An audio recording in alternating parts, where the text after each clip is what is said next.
Welcome back to Big Brave Business. I'm your host, Sarah K. Heater. Big Brave Business is a podcast where we challenge the status quo of traditional business practices. So if you're ready to challenge norms, rewrite the rules, and redefine what it means to lead with courage and integrity, then grab a notebook and let's dive in.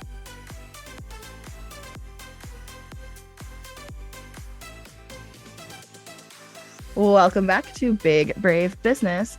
I am here with a guest again today. I'd like to introduce you to Sammy Bohannon, the founder of Bohannon Virtual Solutions. Sammy is an empowering online business manager, also known as an OBM, who helps ambitious online business owners streamline their operations, implement scalable systems, and build trusted teams. After starting as a VA in 2022, Sammy quickly recognized her expertise extended beyond typical VA tasks, leading her to transition to OBM in 2024. With a dedicated team, Sammy empowers entrepreneurs to confidently scale their businesses with clarity and ease, all while reclaiming their time and achieving sustainable growth without the overwhelm. Welcome to the podcast, Sammy. Thank you. I'm excited to be here. I'm curious, not only are we both people who get hired by people who expand their teams, but also we both have teams. So I'm curious about kind of your leadership and scaling strategy for your own team. So you started with your sister, and when you start with family, and I've done this too, my husband works in my business, my brother-in-law works in my business. But when you start with family, there's usually some more patience for like, hey, here's what I realistically can pay you. And then we're going to try to grow this thing together. And there will be more when it grows. But Yes. where did you go from there? We started with just like a couple hours per week, and I actually paid her quite a bit, to be honest, more than I should have and more than I had the money to, because just the circumstances going on in her life. She had just quit a job, she was pregnant, she had another kid, and she had to quit a job because it was a corporate situation and it was just terrible and she needed money. So I was like, here, I'll do this. And luckily, like with her help, I was fortunate enough because I'm also in the position you're in. Like I'm the main earner for the family. I had to make my business grow.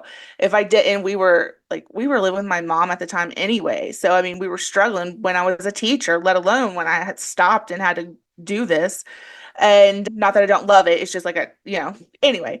So yeah, I was like, hey, I'll give you this much money so that you because it was really like kind of helping her out because she didn't have a job and like didn't know what she was gonna do.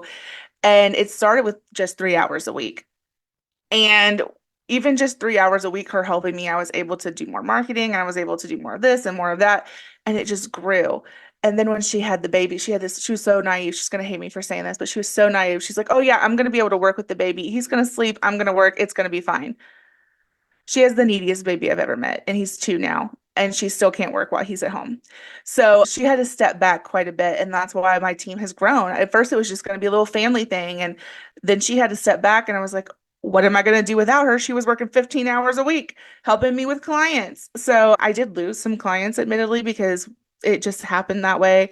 And then, but other people have been really willing to know to say also, like, this isn't what I make as a VA, but this is what I can pay you right now. And people are very willing to help me grow with the prospect that, as I grow and I get more clients, you get more clients, the money will grow, it will be there.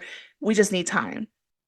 And people have been very supportive and it's been really amazing. And people are, cheering me on and I'm cheering them on. And it's just a big supportive atmosphere with what we got over here. Yeah. So how big is your team now? I was up to 4 people, other like me and 3 other people, and I'm trying to bring on another person, but I'm maybe losing one person. We're still looking at around 4 people total, but that's not the goal. That's not the end goal. The end goal is to keep growing. Yes, I'm in a very similar situation. So I would call it three and a half right now, including Yeah. or plus me, three and a half plus me. So like four and a half of us total. So really, really similar. Yeah, it's interesting. So what's the culture like on your team? Like what has that looked like and how do you, I guess, like how do you structure things or how do you run things with the vision to grow? How does that Yeah. impact your team? So a lot of people, I have have some people who are specifically working with me and then some people who are specifically working with clients so that I can have the brain space to not worry about those clients. And I feel like I had a pretty thorough hiring process to help me make sure I found somebody who could work independently because I don't want to micromanage. And nobody wants to be micromanaged. So really, we just use our project management system. We use ClickUp. I sign stuff and I send them in Slack, hey, you have a new project, just keep an eye out for it. I give them at least 2 weeks to get it done. I mean, so just being organized and planning and, being relaxed about things really seems to work for me for the most part. I mean, I did work with somebody in the past who couldn't handle the relaxed deadline, but over here it's pretty relaxed. I'm like, as long as it gets done, I'm cool. So, like, if you need extra time, just let me know. And then I'll give people like an absolute, this is the last day it can be done. Like, right now, I have someone helping me with the design on a presentation that I have to do for a summit. I mean, I've already got the content planned out, I've got it recorded. I just need to get the presentation ready. So they're helping me with that. And they're like, well, what's the date? I'm like, well, whenever you can, but absolute last date is this. So, that's kind of it. And then we're always, cheering each other on. And I'm a big, especially this comes from when I was a teacher, I'm a big one for just saying thank you and like saying specific things that I really like that people do. As a teacher, you don't get compliments, even if you're good at your job. And I was just talking about this the other day with somebody. It took me a long time to be able to accept a compliment and be like, okay, maybe I am good at this, like a ridiculously long time. And so I'm very big on just giving people positive feedback and saying, hey, I really love this. Thank you so much. I really appreciate you. Thank you for everything you do, blah, blah, blah, blah, blah. And that speaks for itself as far as creating a team culture. Like that just makes people want to work with you. Honestly, like they don't want to be, some people were telling me about being yelled at by other people who hired them as a VA, and I'm like, what? Seriously? Like you're amazing. I'm so sorry you had that experience.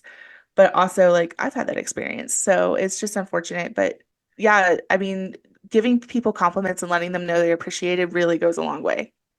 Yeah, yeah, yeah. I agree with that completely. I think making somebody feel seen, appreciated, loved, wanted, like, man, we could all have that at work. That would be great. Right? Everyone should have that. It should not be a problem. Yeah, yeah. I agree. I was listening to one of my clients' podcasts. I was like, where the heck did I hear somebody talking about this? That took me a second. I was listening to one of my clients' podcasts and they read a quote from You Got Mail. So if you remember that movie, like a big bookstore comes and kicks a little bookstore out, like a little local bookstore out, and she runs the little local bookstore. And I guess there's this quote from that movie, and I don't really remember this quote, but I love it, that had to do with him saying it's not personal. And she was like, basically had this whole quote about how business should be personal. Like wasn't personal to you, but it was extremely personal to me. And it was personal to a lot of other people. Something along those lines is how the quote goes. And like, what if business was personal? And I feel like that's exactly how it is on my team. It's like I care about, and with my clients, frankly, like I care about you as a whole person. And I want to support you in this specific context, but also like I want this to just be a positive relationship in your life. Like we can just, and it's complicated. I think one thing that's been tough for me, and I'm curious about this as somebody who you describe people centered business, and I'm curious, being people centered, how do you feel? Because one thing that I think I've always heard people say is like keeping the line really professional, and that line is very fuzzy to me. I was the kid who thought anyone that was nice to me was my friend, and I still kind of feel that way. So like I consider my team and my clients friends in my life. And like I said, I care about them as whole people, but this is something that I know is in some circles a very unpopular way to do business, that there should be like a firm boundary and a firm line. And let me be clear, there are firm lines and boundaries, as in like, I respect where other people's boundaries are. Like if you don't want to share something or whatever, I'm not like asking you questions that are illegal to ask in an interview or anything like that. It's just that over time, we're going to get to know each other better. And in the context of what I do, I hear a lot of stuff about people's lives and they're very vulnerable with me. So I feel like I know them really well and it's impossible for me to not care about them. But I'm wondering like what has that looked like for you and kind of what's your perspective on it? Yeah, so I feel the same way you do. And I understand sort of, especially in the corporate space where people say that business is not personal. I didn't really get close to anybody that I worked with in the when I was a teacher because when I did, it did not work out well. Like it just backfired on me. But in my business and with my clients and the people that I work with, especially with my client, well, in either going either way, we just work with each other in such a way that we have to know each other really well in order for me to be able to make my voice sound like yours or for my VAs to make their voice, to sound like me or we also all work from home. We see each other's kids. Like how can you just see someone's kids and not ask about them? Or how can you see somebody like I have another client that I have a meeting with twice a week. I mean, I do 20 hours a week for her. So we meet twice a week. How can I see her and not ask about how her family is? How do you do that? I just don't understand. And because we're all people and everybody wants to be seen and everyone wants to feel, and not even just for that, but I feel like that's just decent human being, like just being a decent human. And I definitely know a lot about my clients. And I really went, even when I was a teacher, I knew a lot about my students. I was one of the only people who I taught English as a second language. So I was one of the only people who ever asked my students about their families, who knew what was going on with them. The other teachers were almost kind of like scared to talk to them because their English wasn't very good and they were uncomfortable with it. They were afraid of those uncomfortable moments. So I guess it kind of comes from that and learning a lot about them. And I learned a lot about their families and their parents would tell me their stories. And so I guess I just feel like in order to work as closely as I do with someone, I really need to know them on a deeper level. And that also helps me to understand why they run their business the way they do, how they can need help and support in ways other than, well, let me build out a sauna for you. Like, I understand that this client may have undiagnosed ADHD and we have to do this, this, and this and put that into place because we know each other so well than a client who's very type A. And if I didn't make it personal, I wouldn't know these things about them. If we didn't talk Yeah. about what goes on in their family, if we didn't talk about the way they think, I would never know these things. And I think Yeah. it just makes me a better business owner and a better service provider. Yeah. Wow.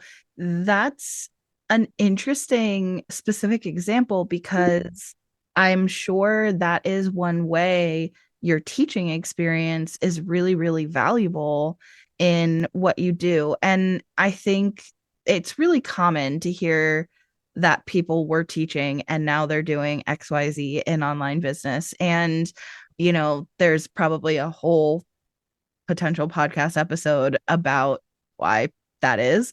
But I do hear that all the time and I've of course have such reverence for teachers and I think that there's a lot of reasons why it's beneficial to have that experience and those skills, but that is an interesting one of like how people learn and how people function and we've talked on this podcast a lot about understanding yourself and knowing yourself and being able to make decisions in your business and to structure things and to not take one size fits all advice because it may not necessarily work the way that you work and the way that your strengths work and the way your brain works and the way your energy levels work and so on and so forth. But it's really interesting to me to think of it from the perspective of the team member of like it's important that your team knows how you work and understands how things work for you. And that's where I think hiring former teachers can like really work to your advantage. For I'm sure. I mean, I think that first of all, I have the highest respect for teachers. It is not an easy job. I've done it. It's not easy. My mom's a teacher, but there are so many things, so many soft skills that come over, transferable skills that come over from teaching. And one of them is just learning how to make relationships with other people so that you can learn how people do what they do and understanding like the little idiosyncrasies about them. I would say that therapists and psychologists are probably really good at that kind of stuff too, and probably could transfer that as easily just because you just get to know people and understand how they work and that sort of thing. And I think from a kind of leadership perspective, there's a lot of discussion out there. Not everybody's doing it, but there's a lot of discussion out there around balancing your team and understand who's on your team and collect, this information from them in job applications or in job interviews or something like that, where you want to know their Enneagram and you want to know their human design and you want to know their Myers-Briggs and whatever other things are out there, right? So that you have a good understanding of how to help support them and also to balance your team out. But I don't think there's enough conversation out there about helping your team understand you and knowing what yours is, and also having a team that would care about that, right? That would care about working with you that way. So when you're making hiring decisions, like also wanting to hire people like you or me who are going to care about how you operate and what's going to work best for you. That's so interesting. I want to ask you too, one of the things that you had written when we first connected about you coming on as a guest on this podcast is about rejecting hustle culture and promoting sustainable growth. And so I'm intrigued because you've shared that your goal is to just keep growing. You want to keep growing. And I do too. I'm like a big, excited ball of energy about growing my business and continuing to grow. And I'm so excited for where this could go. And ultimately, one day, I want to sell a company. Like I'm building a company. I'm not just trying to pay my bills. I need to also pay my bills, but I'm not just trying to pay my bills. I want to build a business, like, and not just do business but build a company. And I think that there's this whole movement online right now for like cozy entrepreneurship, and I'm intrigued, and I'm also like, something doesn't, like, it doesn't feel like me, right? Because I don't want to just make, $2,000 a month and call it good. Like, I want to keep growing. I want to keep building. And yet, I also don't want to be dying of stress and not sleeping and not taking care of myself. And like, I still want a balance in my life. That part of it I love. So I'm just curious kind of to hear your perspective on it as somebody else who also wants to grow and scale. Yeah, so I think the most important thing, and this is what I tell all my clients and anyone who's in my audience, is that you have to do what works for you. And that's the whole reason we build our businesses. And I do want to grow and scale. And there are some days that I work longer than I should. And then there are some days where I don't work at all. And that's the beauty of it. And I've kind of set my schedule up so that I can do the things I want to do and also the things I need to do. Also, this is kind of where my ADHD comes into hand, and it's helpful because I'm able to hyper focus on things. And when I'm in hyper focus, I get things done so much faster.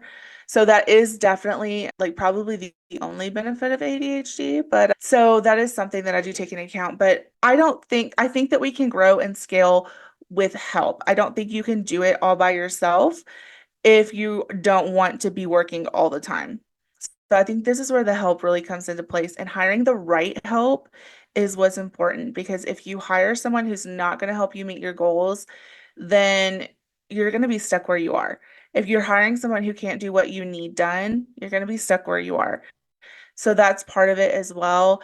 And then just taking the time to reflect on what you're doing. So everyone's always surprised because I work weekends, but I'm a homeschool mom. My kids are home through the week. My husband's at work. When he gets home, it's usually late. He works a lot of overtime. So when he gets home, it's usually pretty late. And I try to work some then, but then I'm tired because I've been up all day with the kids and I'm ready for bed. So I go to bed. Like I take care of myself. I go to bed. And so I work a lot on the weekends, and people are like, why do you work so much? Well, because through the week I take the time I need to be with my kids. We go to the store, we go to the park, we go to the museum, we do our lessons. And as far as trying to grow this, I couldn't do it without my help. I mean, I could not do it without the people supporting me. There's just no way. And I have this space to think about what I need to think about because they're taking care of, oh, remember that lead magnet where we didn't update the link? They're taking care of that. I don't have to worry about that. So I definitely know that there are people who are really struggling with this because it feels like it's just go, go, go, go, go, go. And when I first started, it definitely was. It has gotten better. I would say I probably still work more than I should, but it's what feels right for me. And that's what's important is what feels right for you. And the hustle culture has to stop because we're overworking ourselves. People are working way too much. And I think there are ways to grow without sacrificing your time doing the things you love, whether that be with your family or, doing a sport or just having time to yourself, whatever it is. Yeah. Yeah. I definitely worked too much this year. And I think I've kind of shared this a little bit on the podcast before, but I think that it's been an interesting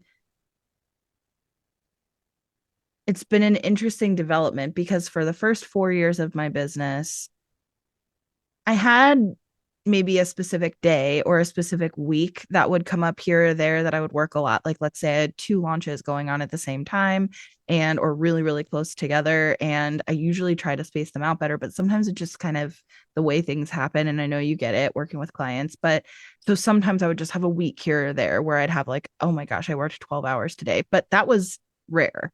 And for the most part, I was working like really no more than 30 to 35 hours a week. And most of the time it was closer to 15 to 20 hours a week. And I felt a lot more rested and I was able to pick and choose when I wanted to dig in and work a ton of hours. And this year working at 10 to 12-hour days is like become my norm. And I don't really know how that became well, I don't really know how that became my standard, right? So when I reflect back on 2024, I know, and this is coming out in 2025, I think, but I know when I started the year, there were projects I was working on that I was like, okay, well, this has an end goal. So it's okay that I'm pouring myself into this. And also, I thought, okay, 2024 is all about I'm going to build systems, processes, and team that will allow me to step back in 2025. So if I have to work a lot in 2024 in order to build those things, then it will be worth it.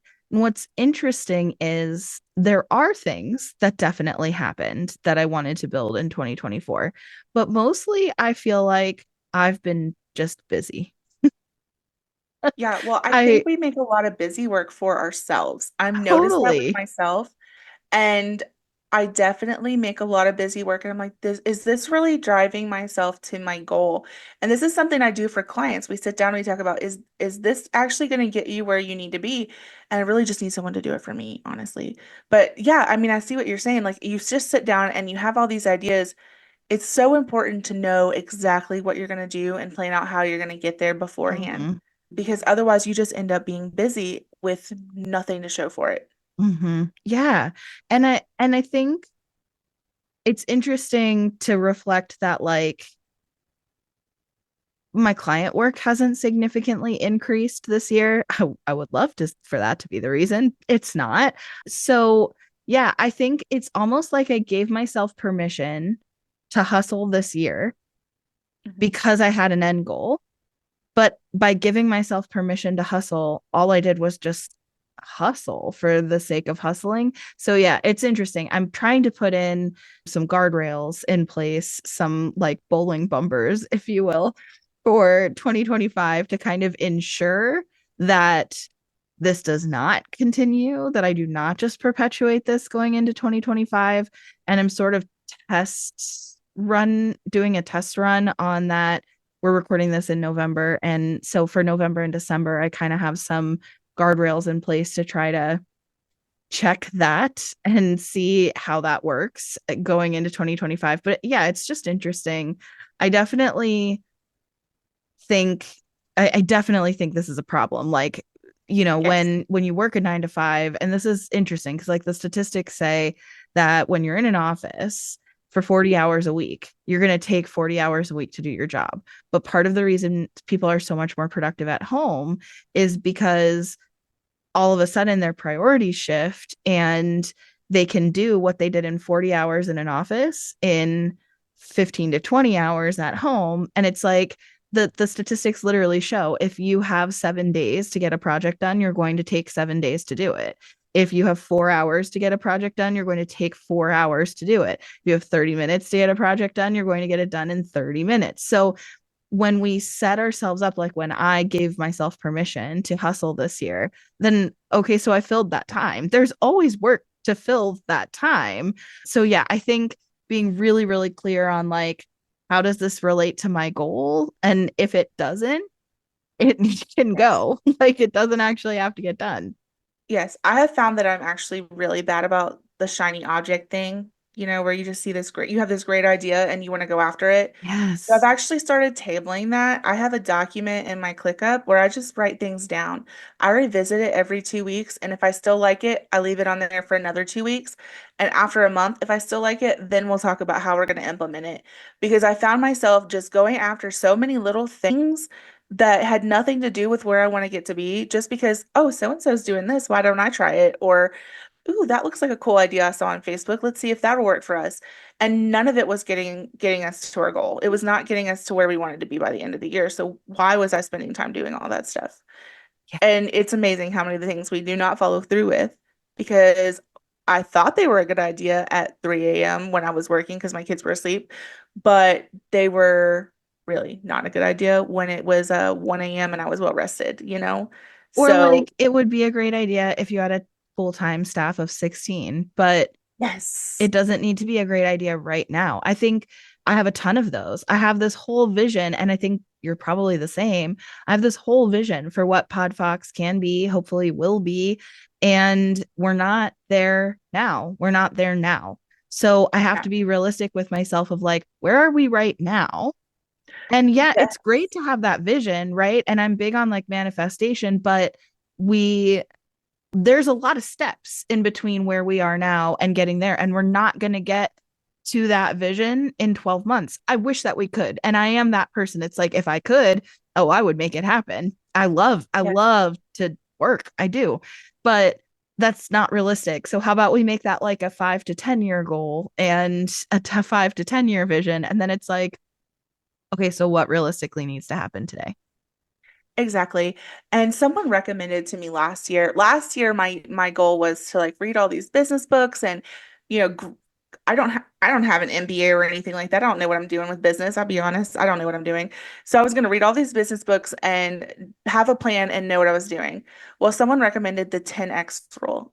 So I read it, but honestly, like everybody is so big on making your goals bigger, bigger, bigger. But what happens when you don't meet those, or if you're doing the hustle culture to meet those? Is that really what you want? Is that really what you want? So I am not a fan of the 10x rule book because that puts you working so much and doing so much that you're really not meeting the real goal you want to meet, which is having that balance and having a business that's sustainable and having something that can grow but help you have the life you want. And that just wasn't realistic for me. Yes, I have big dreams, but not this year. Like you were saying, that's a long-term goal. That is not a short-term goal, and it shouldn't be. It shouldn't be. I don't have the time, even if I wanted to put in how much it would take to 10 times my goal for the year. That's not happening. Yeah. Oh, that's interesting. I always tell my students, so I teach online at ASU and it's a freshman level class, but that I primarily teach, but I have taught all the way up to grad school. And what I always tell students when they're online students and they're participating in discussion board posts is like one of the ways you can add value is to politely, tactfully disagree and to explain why you disagree with something. So I love that you brought up a book that is kind of heralded in a lot of circles that we probably run in, that to be able to explain, like, here's what I didn't like about it. I really love that. So I always like to end all of these conversations with the same question, which is what is something that is making you happy right now? It can be work related, but it doesn't have to be. Something that's making me happy right now. Like at this very moment, we just got a new kitten. Oh, And I don't usually like cats. I usually do not like cats, but it's so cute. And it needed a home, and I caved. And it has been the best cat I've ever been around. It's so fun and it's so lovable. And so, that is it. Of course, there's like my kids and my business and all that stuff. But the little kitten right now is definitely making me very happy. oh, I love that. It's been Okay. sitting on my desk and joining me for client calls, Oh, and it's been here a week today. oh my So, gosh, how yes. cute. Yeah. I am definitely team cat, so I love that. Okay, something that's making me happy right now probably is looking at 2025 and making plans. I have like a travel schedule for 2025 that I'm excited about. I have some kind of goals for 2025 that I'm really excited to see where they go, and like a content strategy vision for 2025 that I feel good about. So, yeah, I think, and then the question is, how do I do all of that in 30 hours or less a week? but, Yes, that's the big but I question. do, and I think in we're recording this in November. So I think in the next couple of weeks, that's something that I'm going to work on is putting together a little bit of a plan for what needs to get accomplished when and kind of how I would structure my days and my task timeline in order to make that happen. But yeah, I'm excited to see what 2025 PodFox looks like. And, each year kind of has its own mini identity. And I'm interested I'm interested to see. I think there's some good things cooking. So yeah, so that feels exciting to me right now, and that's where I'm trying to pour my like energy and my heart and my hope into. But anyways, well, thank you so much for joining me, and I feel like we have a lot of stuff in common when it comes to trying to balance this like people-centered systems, hustle, but not hustle, wanting to grow and scale, loving to work, but trying to balance that with like what really matters. So I feel like, and even just kind of where we are with the size of our teams and stuff like that, I feel like there's a lot of similarities. So it's been really fun to kind of like get to meet you and dig into your business a little bit. And thanks so much for joining me. Yeah, thanks for having me. I'm normally pretty awkward, and I feel like this went really well, so that was great. Yeah, I don't feel So, it was I really awkward enjoyed at all. it.